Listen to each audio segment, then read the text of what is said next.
We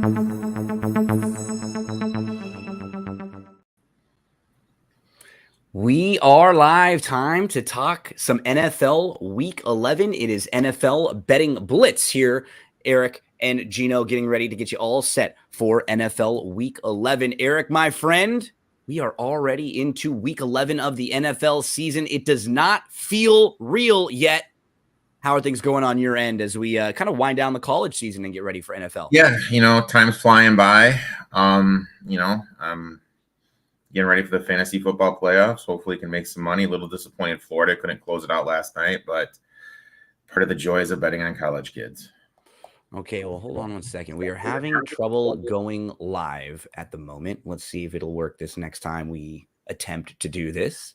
Because I am not live yet, as we are still. You're live on Twitter right now. So are we going?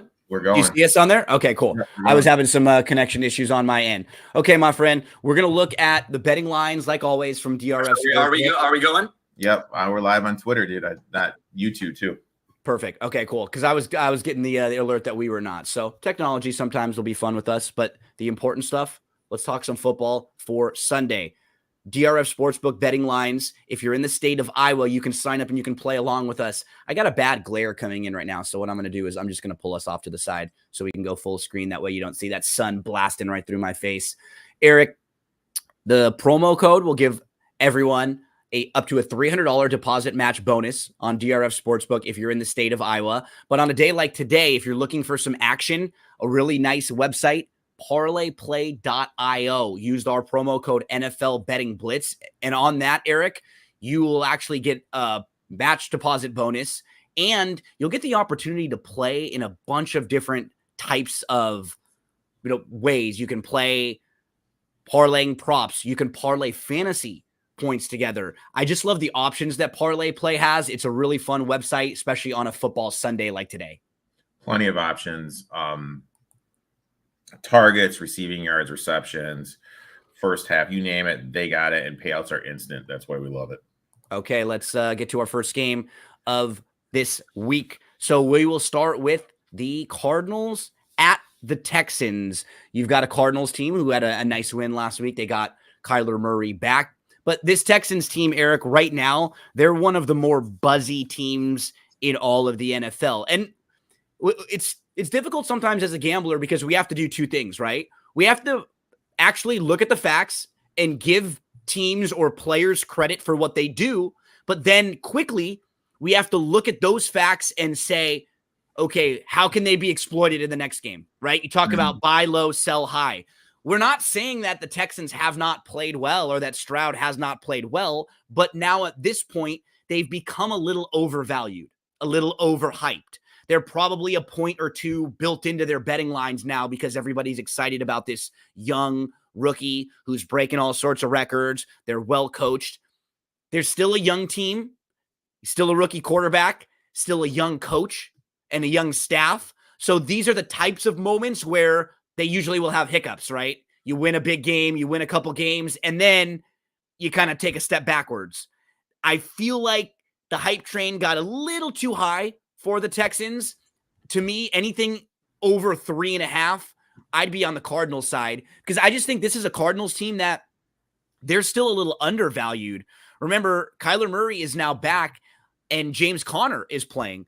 They were without both of those guys for most of this year, for a lot of the sample size that we have for their games, for their statistics, for their advanced, this just looks like a brand new team with those two guys. Their ceiling is much higher. I think they keep this game close. I wouldn't be surprised if we get the ball in Stroud's hand late in the game for a game-winning drive again, Erik, but I'm going to play this as just too many points. Yeah, I don't really understand this live movement. It's up to, I got it when I was 4. I thought it was actually going to drop. It's gone up to 5.5, buying low, selling high. Teams, if they put up 500 yards of total offense, are 46% against the number. Stroud fade. We've talked about it before. He really struggles on the road. I think that it sounds like a haircut. Can you give me the Stroud fade? You know what I mean? Like you walk into the barber shop and be like, give me that Stroud fade. Was it more of like the Bengals defense best game by far on the road. I think it was more the Bengals defensive success he had. Kyler, 65.6% ATS as a dog, 76.6% ATS as a road dog. I really don't know if the Texans defense has a team speed to stop Kyler.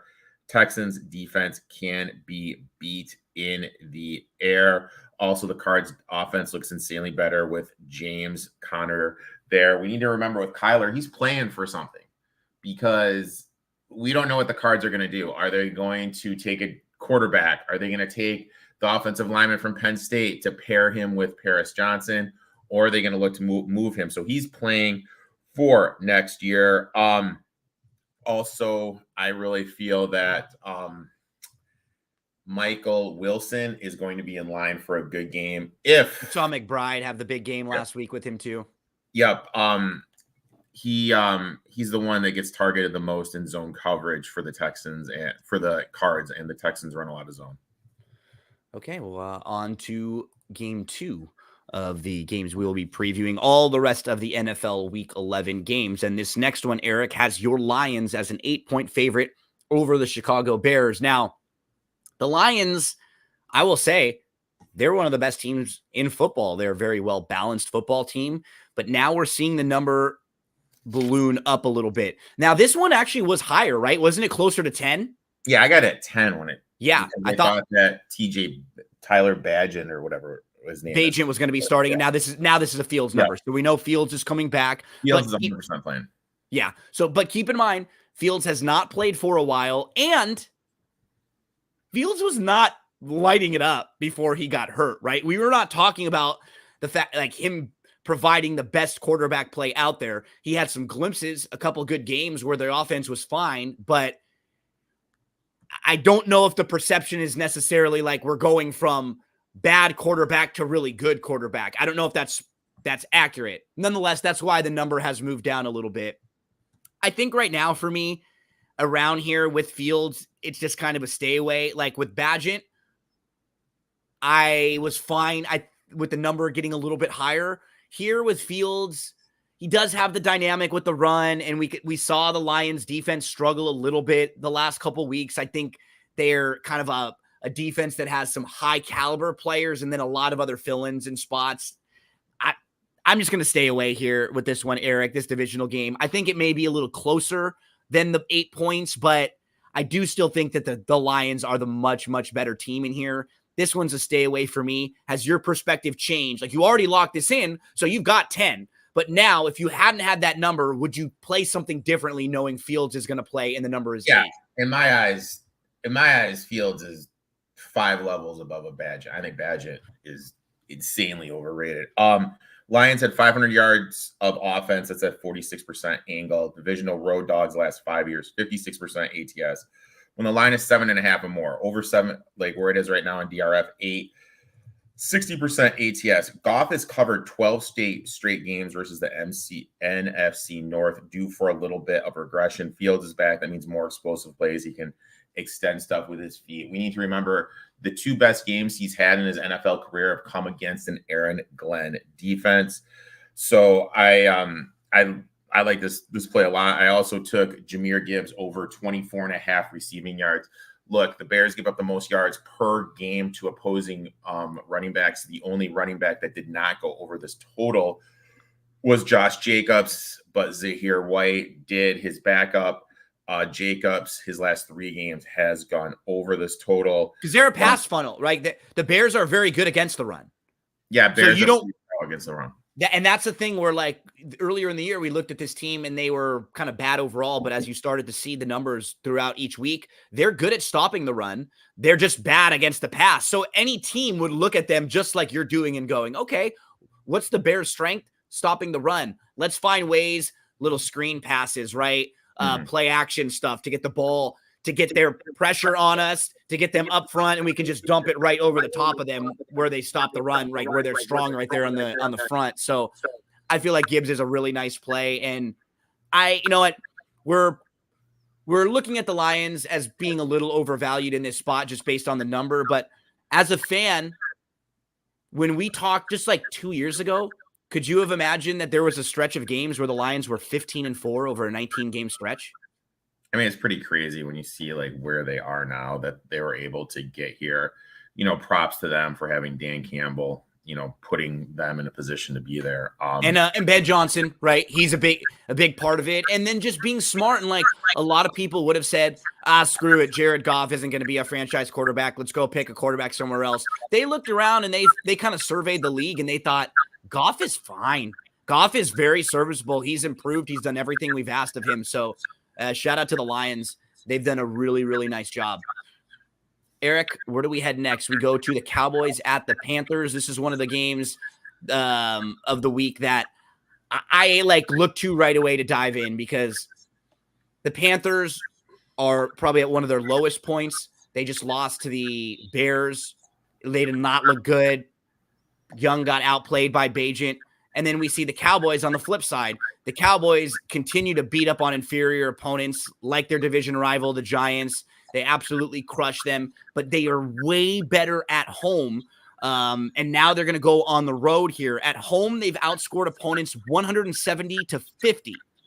But we saw them lay an egg earlier this year against Arizona on the road. I think there's just too many points here. I like the Panthers plus the 10.5. Yeah, I agree 100%. I actually got the Panthers at 11. Teams that won by 30 points or more the previous week.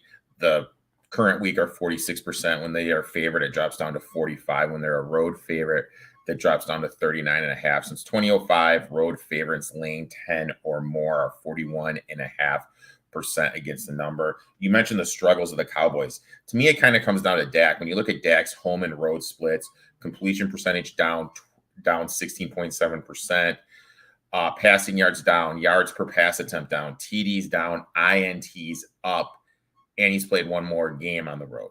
One more game at home. So it just struggles. Panthers defense starting to play a lot better. Letdown spot with the Cowboys with the Thanksgiving Day on deck. I know the Panthers offense has been absolutely putrid, but I just kind of feel this is way too many points. DeVito started to run on the Cowboys a little bit toward the end of that game, started to have some success. Maybe we'll see Bryce Young use his legs a little bit more to extend the drive. Yeah, the Panthers don't have incentive to lose this year, with the pick situation. They want to get better. They want to improve. So I think we're going to see this team versus some of the other teams. They're going to be trying. I don't think they're going to be in situations where they're benching their young quarterback late in the year unless he's really hurt, because they want to see that improvement and they don't have that incentive to be worse. They're not keeping their pick. Chargers, Packers, Erik. Packers are a 3-point home dog. Over under in this game is around 44. This is a tough one for me because this is a spot where I would really want to take the Packers. I just have been really, really not impressed when I've watched their film repeatedly. I've been a little disappointed in LaFleur in just how he's operated. I think we discussed at the beginning of the year, Erik, everybody's expectations for this team was you have two solid running backs that are veteran backs, one that's probably one of the better backs in the league, who's super versatile. He can catch passes very well. You've got a bunch of young pieces on offense, so you don't want to have to lean on them as much until maybe later in the year. So let's, hand the ball off to Jones and Dillon a lot, make it easier on Love. And you've got, I think, 9 first-round draft picks on defense. So let's lean on the defense. Let's lean on the run. Let's make a play here or there. I don't like what I've seen from LaFleur, and I've been a little disappointed in Love also. I would give Love a bit more of leeway because he still is making, his first 10 starts as a quarterback in the league, and he needs the head coach and some of the pieces around him to put him in places. But he's a very volatile quarterback, like an up and down quarterback. And that's not the type of guy you would need in this situation right now. You'd need a more steady guy and not for that high variance. It just doesn't seem like the pieces to the puzzle all fit very well with like coach, quarterback, the other guy, like what they're willing to do with their scheme. It's like you watch them and they don't seem like they're putting their players in the best spot to succeed repeatedly. I want to play the Packers here, but I'm going to stay away. Maybe if the Chargers score early and I can get the Packers +4 or +7 or something where it's like over the 3, and I can get that live, I would dive in, but I'll stay away for now, Erik. Yeah, this is a real tough game to know what to do. I think both teams are going to be able to run the ball on the ground. Typically, this is a spot we look to take the Packers, but at this line, I really can't trust it. For the life of me, I really don't understand why Romeo Doubs and Aaron Jones aren't getting the ball that much. You look at it, it's mainly Jalen Reed, and the wide receiver's last name starts with W. I'm spacing on. Those two are basically the guys. Watson, and he's not been good. No, Like he it's has not not. Watson. It's the other guy. I think it's Wilkes or Weeks. Oh yeah, because the thing that's weird is like Watson, he's had some drops and stuff, but then they're not really like he's not running the right routes. Yeah, but for him, it's about it. He's not really like a good fit for this. No, exactly. Everyone's in their wrong role.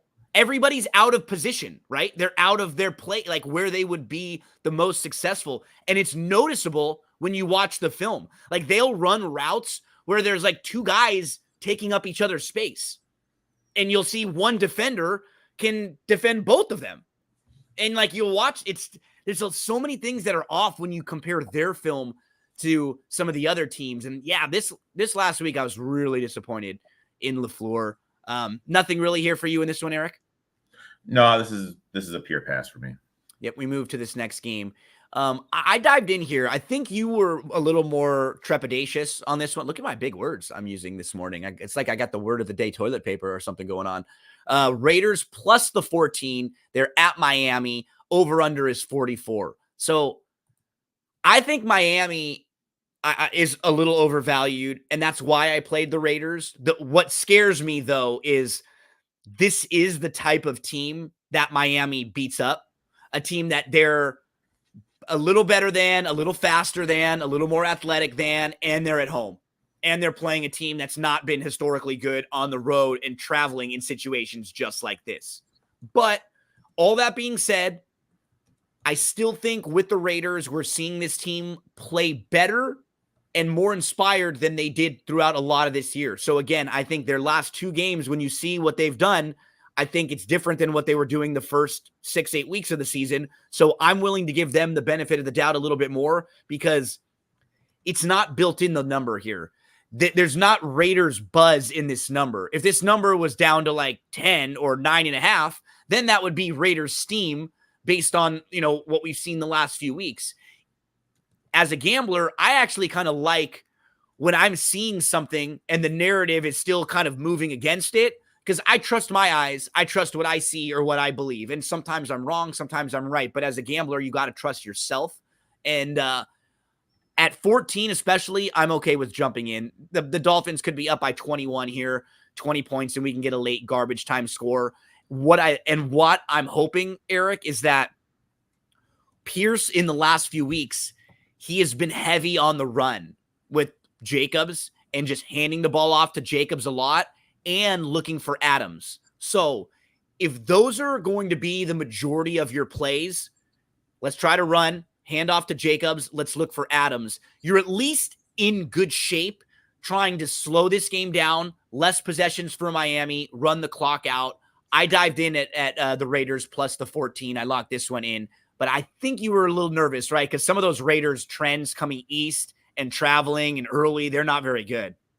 Yeah, I just don't know. Like Achan's coming back. Did the Raiders defense? I know Crosby's like a stud, and the Dolphins have some issues on the offensive line with some health, but they are getting Armstead back, which is going to help out the over quality of the offensive line. But do they have the speed to keep up with Achan, who's coming back?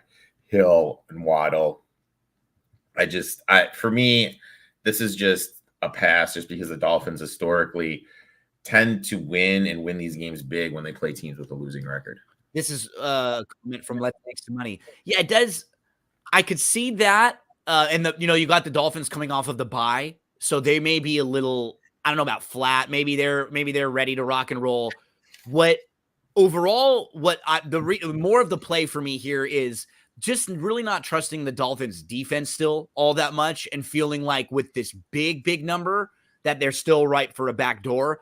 Because I agree that the spot does kind of feel like a letdown, but when the number's not built into the spot, that's like one of the more interesting times I have as a gambler. When I'm looking at a game and going, gosh, it feels like the Raiders may be due for a little regression, but damn, it's not built into that number. So we're still getting value there. It's always a great conversation to have because, like, are things built into the number or are they not? Good question. Let's make some money. 69's going one way. He actually went, or I say he, I don't know. He, she, they went Miami first half. I like the assessment there. Why you think Miami first half, early start. Someone out for the Raiders. I think this game opened at like 9. Yeah, it moved a ton. Erik, do we know why it's moved all that much? I don't know. Yeah, that's a good question. I haven't seen any. It might just be some steam because with Miami coming off the. But that does seem like a ton of movement. Sportsbacks in asking that. Okay, where do we go next, Erik? Giants at the Commanders. This is another one that's moved a little bit, right? Because I locked this in at 10. Yeah, I got it too. Yeah, and the Giants were plus 10. But I will say, I'm still fine at anything 7.5 and above. Playing the Giants at over 7.5 and above. Right now, this number is at 8.5. What one play that I'm going to make in this game, like player props and I'll just say the player and you all can kind of just determine how you want to play. Terry McLaurin. So Pro Football Focus has ranked 113 quarters this year. The two outside starting corners for the Giants are ranked 108 and 110 out of 113. So I think it could be a Terry Mack game because they are two of the worst 5 graded quarterbacks that qualify out of everyone out there. So I'm going to attack Terry Mack. I think he could have a really nice game in here. But Erik, this again, teams with bad defenses, I don't think should ever be laying this big of numbers. And that's where I sit with Washington. They traded away a couple of their best defensive players. And when you dive into their metrics, they're number 30 defensive DVOA. They're number 31 against the pass. And it just seems like way too many points for a team in a divisional game to be laying more than the 7.5. I just don't think they're that good. So I played Giants plus the 10, but anyone watching right now, I'd still be okay with anything 7.5 or above. Yeah, I took the Giants here plus the 10. Like, agree. Anything 7.5 or higher, I like.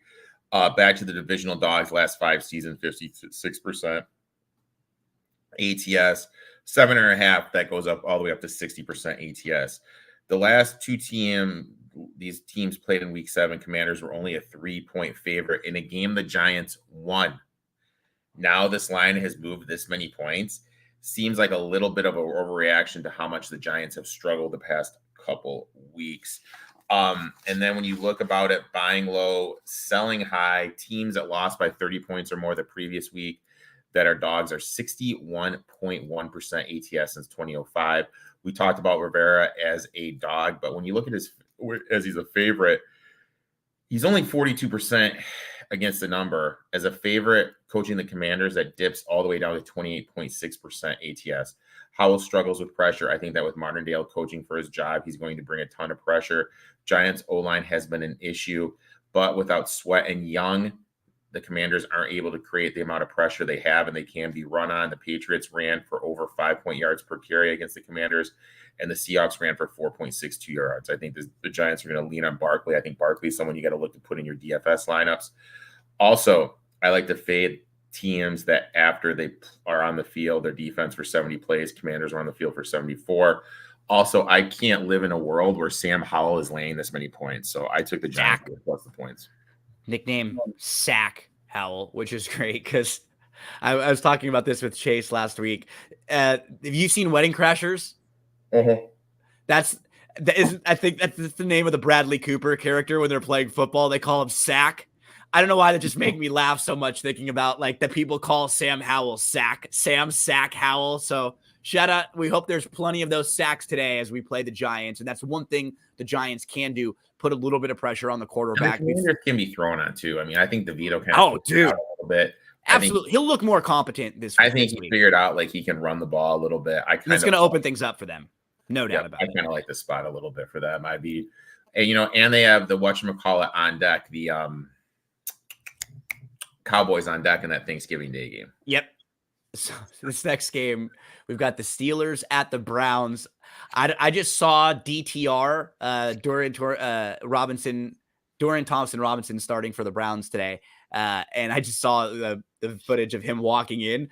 He is looking like how I would be dressed walking into a game in Cleveland. Remember, this guy went to UCLA. He's got the biggest, puffiest jacket on in the world, Eric. That made me a little bit nervous because I'll tell you, when I had to go out in the morning early and I was freezing cold standing in Santa Anita and I was out there freezing, I sure wouldn't have wanted to be running around playing football. And this guy is a UCLA guy going out there to the freezing cold. Now, I'm not sure how much that's going to matter, but he had that big puffy jacket on. I'm going to just steer way clear of this game right now. You got a good number on this game, right? You played this early at Steelers +4, I believe. Is that I got early out of the gate Steelers +4. Look, at this number right now, I think it's a pass. I think right now the only way to truly play this game is if you think the Browns are going to win it.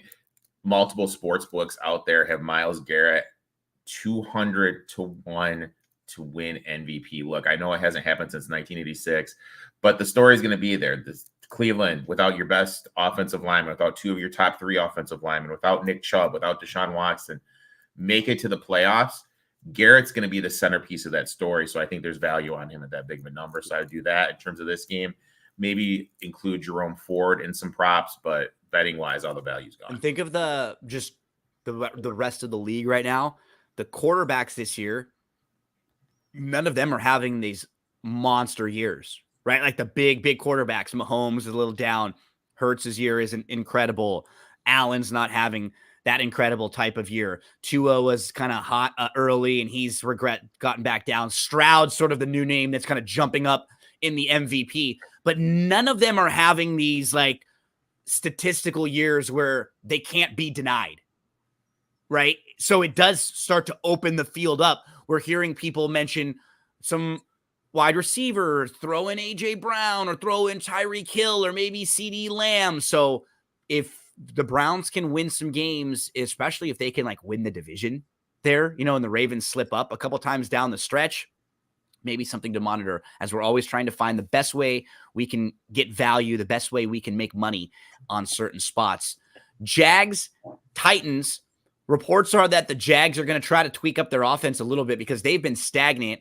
I'm also hearing that they're going to try to run the ball a little bit more with Lawrence. I think he needs to do that, right? He has become back there predictable, disappointing. He's better than he's played. And when I look at certain guys, I do think that certain players can play better and others just kind of max out. They hit their ceiling.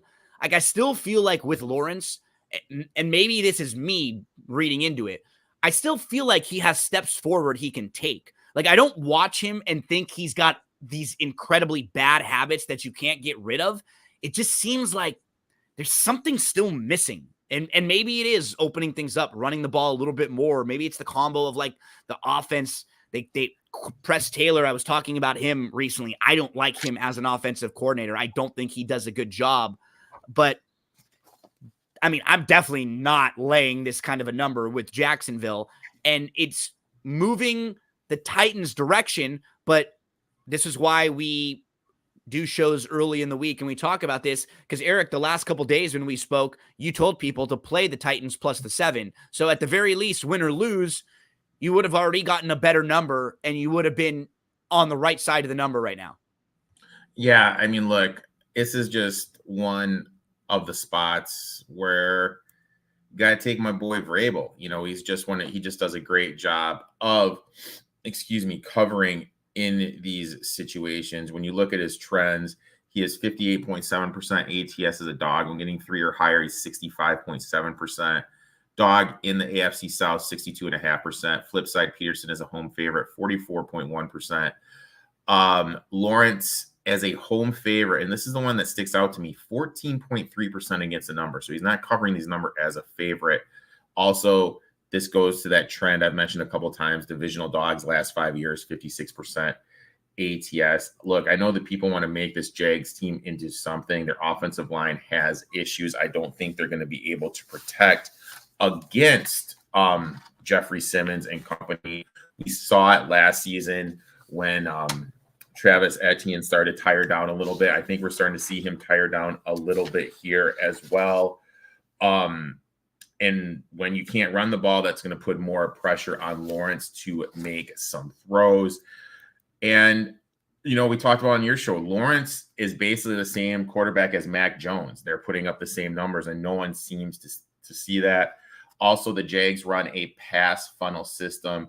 This is going to allow Fields to get into some rhythm, to take some shots. Levis. I think you said Fields. Yeah, no worries. Yeah, not to.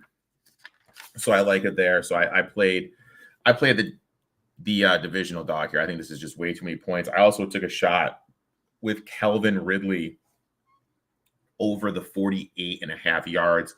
Fullerton, PFF graded 83. Mike Evans, $143 last week. So this is just something I'm looking to do. People that are matched up against Fullerton, I looked at target. His production has been down a little bit, but I mean, the matchup's just too good. If Peterson knows what's up, he'll look to target him. And there's been a narrative this week about that, right? Getting him involved a little bit more. I feel like when we handicap games, we look at a lot of things. We look at, you know, the analysis of the game and then a lot of times the spot. And then you talk about narrative. This season has reminded me a little bit, Erik, of betting the NBA playoffs, in that what tends to happen in the NBA playoffs is players and teams will go very back and forth, right? You'll have a good game and then a bad game, and you'll see those adjustments, and you'll see like Anthony Davis will struggle, and then the next game he has the monster game, and Donovan Mitchell will struggle, and then the next game. You can kind of handicap that, and you can see that. This year in the NFL, I don't know if I remember more of like a squeaky wheel year, where it seems like every time somebody is complaining or every time it feels like it's going to be that person's game, it is. And this just feels like it's got to be a Ridley game and a Lawrence game. They have to be better. I'm not saying they win this game or they cover, but I just expect to see that first drive for Jacksonville, 3 targets for Ridley, right? Something like that. I expect to see on the first drive, 1 or 2 runs for Lawrence, just to get his legs moving a little bit, get him into the game, get a little hit on him, like the blood flowing, so he's not just back there kind of out in la-la land. I think we're going to see some improvement from the Jags offense, but I still don't love their defense, and I still think Tennessee is better coached. I would absolutely lean Tennessee, but I didn't lock in the better of the number, so I'll wait right now on this one. As we move to Tampa and the 49ers, Erik, Bobby Thomas checking in, talking about Sparty. There you go. Sparty versus Indiana. He said was at the game, worst in person. So we had some train wrecks this week, no doubt about it. F1 in Vegas, the whole putting it together was kind of a train wreck. Trojans, they were also a train wreck. We've had train wrecks, Erik. It's okay. It's okay. This is a safe space here for all of us to discuss. Sports Facts, Bobby Thomas, let's make money. We always appreciate you guys checking in the chat, and we want to hear from you. Any plays, any props, any questions at all. There were 3 games on the board this week, Erik, that reminded me of each other in that, gosh, I looked at the Raiders, the Panthers, and the Bucks as these big dogs that I'm going to probably be involved with. But, man, it makes me nervous because San Francisco, healthy, with the way Tampa is so inconsistent. Like, San Francisco could absolutely beat up on this Tampa team. But I do feel like off of last week's one impressive data point for the 49ers, this number has ballooned up. Even just from yesterday, it was like 11.5. And now we're all the way up to 13. And I see all 3 of these games where it scares me because the Raiders could get absolutely destroyed by the Dolphins. The Panthers could get absolutely destroyed by the Cowboys. And the Bucks could get destroyed by the Niners. But some days you got to get dirty. Some days you got to get ugly. Erik, you were one that was always singing the Christina Aguilera song and letting me know about that. So I'm going to get a little dirty this week, and this will be another one of my plays. Tampa plus the 13.5. It scares me, but does Tampa's offense and Evans have enough to move the ball here to keep this game within 14? I think so. You can actually move the ball against the 49ers, and you can attack their secondary. And I think that's where, with Godwin and with Evans, I think that's the one place where Tampa has an advantage. Can Baker get them the ball, right? Can Baker not turn the ball over? Can Baker not take 8 sacks or, just take an okay sack and have it not be a 15-yard sack, just a 3 or 5 yard loss? I talked myself into playing Tampa this week. Erik, talk to us on this one. So the thing I did here is I bet Deebo Samuel over 46.5 yards receiving. Bucks give up the second most yards per game to opposing wide receivers. They're also in the top 5 in yards allowed to the slot wide receiver. Deebo runs 31% of his routes from the slot. 49ers, obviously, the Texans run the same offense as the 49ers because their offensive coordinators from the Shanahan disciple. Tank Dell out of the slot versus the Bucks had 6 receptions for $114. I expect this to be a heavy Deebo game to get him back involved, to get him ready for the playoffs, and just a great matchup against this Texans defense. So I'm going to take Deebo here over the 46.5. In terms of sides, look, I am not touching any side. Nothing straight up in this game for Erik. We move to our next one. Erik, just a few more games to discuss on the Week 11 slate. Jets at the Bills, and now this number is up to 8.5. I got it at the Jets plus 7.5. Look, this is mainly playing anti-Bills here. Since that Miami game, they've not looked good. They've been defeated and not covered against bad teams. We're not talking about the murderer's row of teams that they've recently played. The Jets are a divisional rival. The Jets have beat them 2 of the last 3 times over the last couple of years. They seem to really slow down Josh Allen and this Buffalo Bills offense. I think with the weather, there's a chance for it to be really cold and really windy. So that will just, eliminate some of the variance and some of the high, extreme positive offensive plays for the Bills. At anything 7 or above, I was in on the Jets because I just can't back the Bills laying margin right now, Erik, with all their injuries, with as bad as that defense has been. I don't know if people are assuming they're going to get a fired coach bump here, but we've even heard rumors now that Aaron Rodgers thinks he can play in December. I don't know how real that is, right? I'm not banking on Aaron Rodgers leading this team to a Super Bowl, but when you just sort of look around the AFC right now, and now, the Bengals are probably in a tough spot with what's happened to them.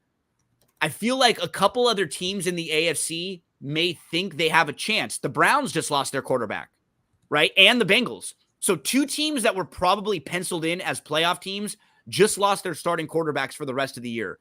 I do think that the rest of the Jets roster might feel like, hey, if we can win one or 2 of these games and sneak in there, maybe we get Aaron back. I'm not leaning on Aaron Rodgers to be the savior here, but I do think there may be a little bit of positivity in that locker room because, God, those guys are probably starting to not believe in Wilson anymore. Erik, I want to hear more of the rant about Rodgers. Talk to us on this one. The epic rant you went on about Rodgers coming back a few weeks ago. Yeah, so a 40-year-old guy is going to come in after not doing anything and be able to avoid a blitz against an offensive line which is missing multiple parts and be on the same page as all these wide receivers? I hope he does so we can play against them. Yeah, it's in just some way. My whole thing is it's not that I think he will be good. I think it's asinine to attempt to come back. I do think that if he's telling the guys on his team for a reason, right? I do think we spoke about this. Like, he's trying to make this a thing because he wants these guys to feel like they want to at least have a chance if he does get there. So, man, the moment he comes back, though, and he has to try to move out of the way, good luck. Good luck. Like it's simple. They should just be turning around and handing the ball off with Breece Hall. It's not long division what they should be doing. Zach Wilson has looked better each game. I really don't think it's on him why they're losing. They have offensive line injuries. The pieces they have aren't there, and they have a terrible offensive coordinator too. And you can run on them. For as much as everyone wants to make this Jets defense into this elite defense, you can run on this defense. It's fine, and it's not even like a top. I think their defense in a lot of metrics you look at, they're like 5th, 6th, 7th. They're fine, but they're not like the best defense in the league and so dominant to where you're terrified over them. They're like a solid defense. Yeah, one guy for the post, I mean, it was a post, I don't know, some article came out saying how like with like some of the drops and some of the turnovers, the metrics are a little bit skewed. I like to target people that run on them. Like I said, I think you can totally run on this defense. They really don't have a run stopper. In terms of this game, I don't know how much of the Brady offense is going to be intact. Is McDermott going to let Brady do what Brady can do, or is Brady going to have his hands tied like he did with the Panthers? I really don't know. To me, this is just kind of a wait and see. I don't trust the Jets team. It's really hard for me to trust the Bills team. I do think, though, that if there's a time to buy the Bills, this would be the time to buy the Bills, though, in terms of the price. Yes, especially like season wide too, right? Mm-hmm. If you're talking about like Bills playoff stuff or like winning the comp or anything like that, Rodgers is thirsty. I do wonder with a guy like Aaron Rodgers, in this type of a situation, he feels like one of those guys that throughout his life, not a lot of people have told him no, or not a lot of people have told him like, I don't think that's going to be the best idea, because this is just one of those situations where it's like, don't do this. Come back healthy next year and give yourselves a chance, because if you do get hurt, you're absolutely done and you will never be able to play football again at your age with what this injury could do. He just is one of those guys that I think it's nice to believe in yourself. Every pro athlete is only at this point because they have this absurd confidence, right? And that's amazing. But then at some point, especially at this point in your career, when you're on your last legs, you have to look around and say, I don't know about this. And man, yeah, him going out there, it would be a little scary to think about what could happen, injury rise, and how idiotic. Like it's just idiotic. Like, and also if you're Zach Wilson and you battle and you get this team in a position for the playoffs, you're gonna be like, what the hell? Yeah, I mean, his time is done. He's just going to throw him up and he's going to say peace. He's like going to say I'm out, and rightfully so. If Wilson gets him in a position to be in the playoffs, he should get some run. I don't think it'll come to that just because Hackett is there. Basically, from what I'm being told, is there's one play, there's no audibles just because Hackett is so restricted in his offensive play design ideas. Okay, we keep rolling. 3 more games to discuss. Where do we head next? The Rams. I locked this one in when it was about even. The Rams have actually flipped now to a 1.5-point favorite. Stafford will be playing this week. And so it's just hard to look at the Rams' last outing because that was Ripien. They did not drive the ball inside of Green Bay's 30-yard line. Now with Stafford, they have a full playbook. Their receivers are going to both be able to get used in creative ways. They'll be able to run the ball a little bit more here.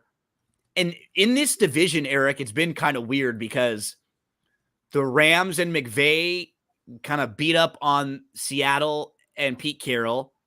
Then you've got the 49ers who just absolutely own the Rams and McVay. And you've got the Rams have also been pretty good against the Cardinals when Cliff Kingsbury was there. There was this weird sort of like matchup with these teams in the division. And I think this is a nice spot for the Rams where Seattle's got a big game coming up next week, right? Yeah, huge against the 49ers on Thursday night.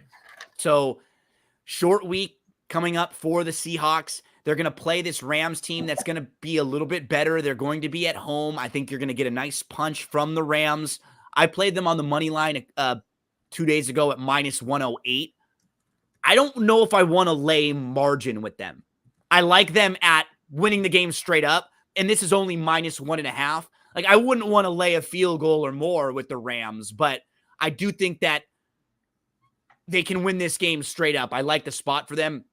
While Seattle's kind of looked good at times, I think on the down to down, they're a little bit overrated on some of their metrics, on some of their numbers. So give me the Rammies here.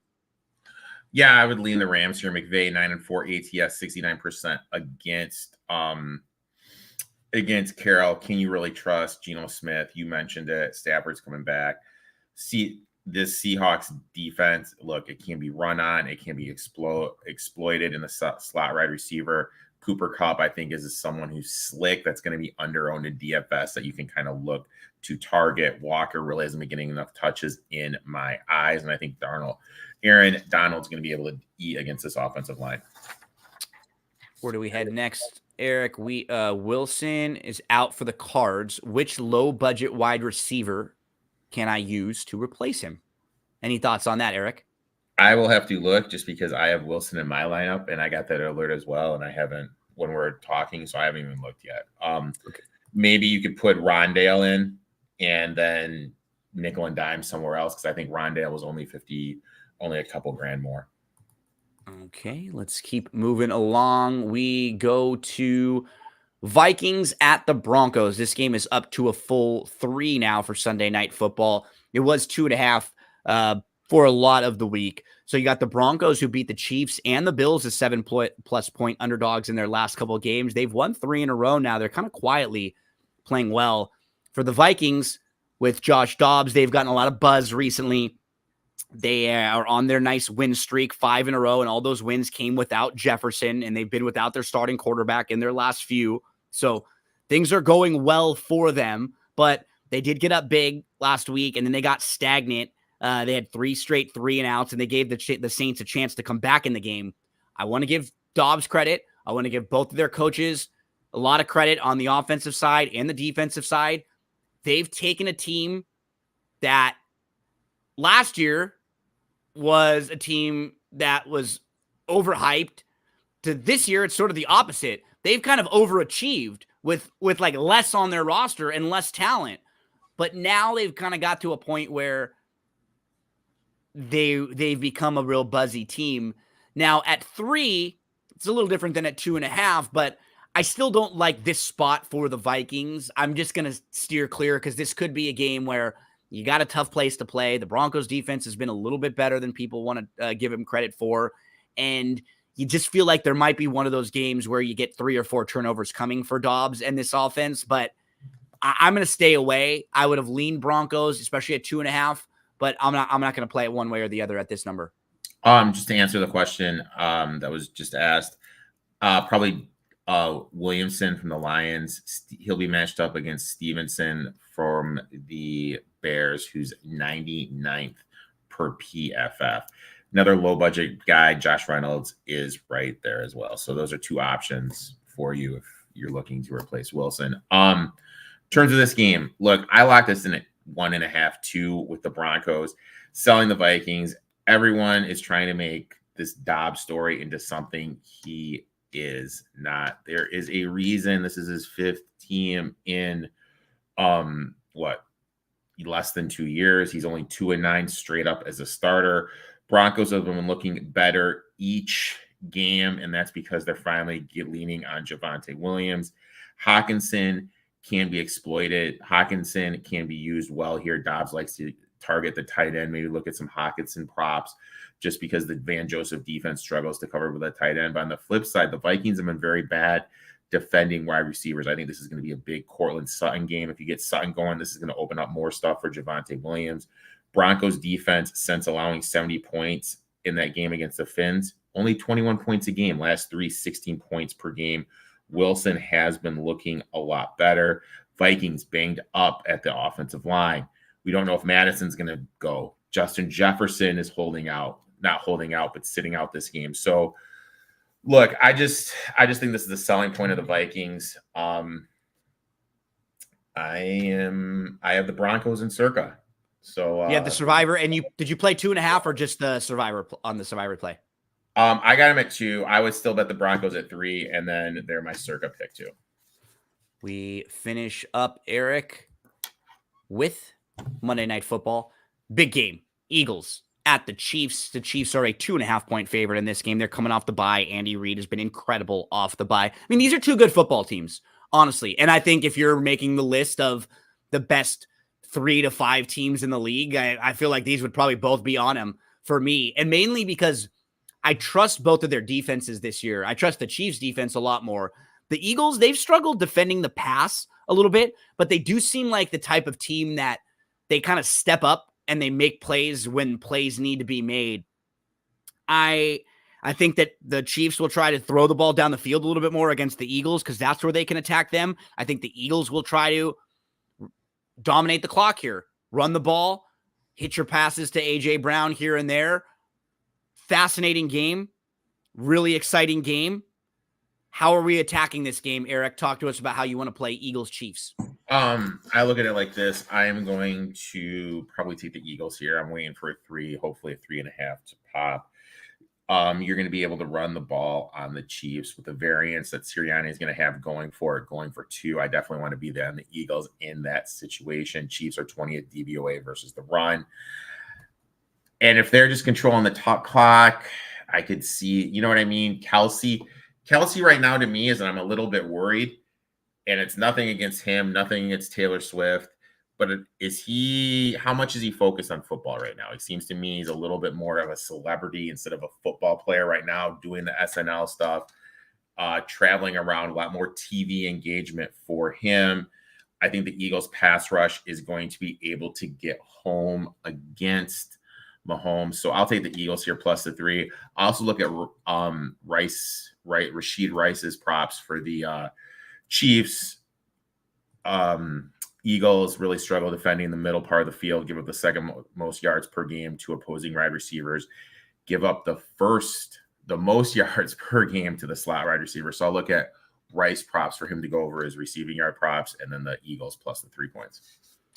Eric, any final thoughts on the Week 11 slate? I want to share a couple parlay plays that I have that I put together, one small little parlay. Anything else you want to mention before we get on over there? No.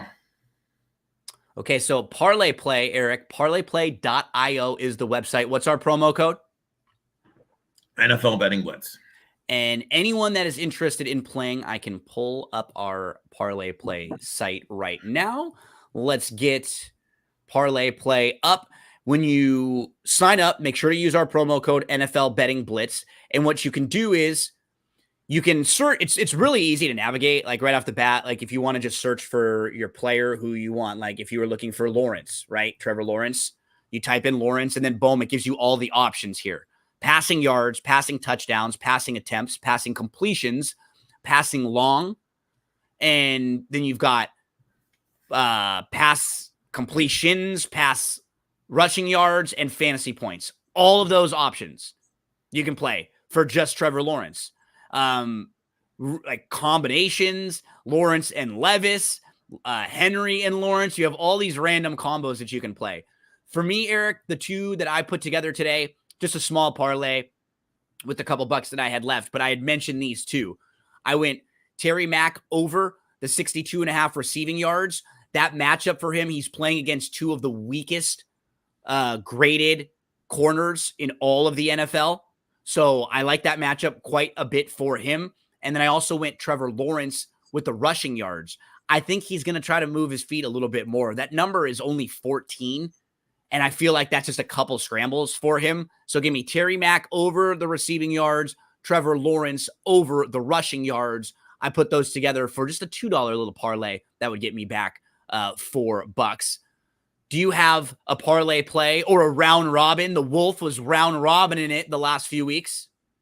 Yeah, my parlay play, I go Gibbs, Debo, and Ridley, the receiving yards over. Just try to make it simple, not try to outthink the room. In terms of, because I just like those matchups. If you only want to do 2, I would do, if Ridley is too risky, I would do Debo and I would do Jahmyr Gibbs. In terms of round robin, I did a touchdown round robin.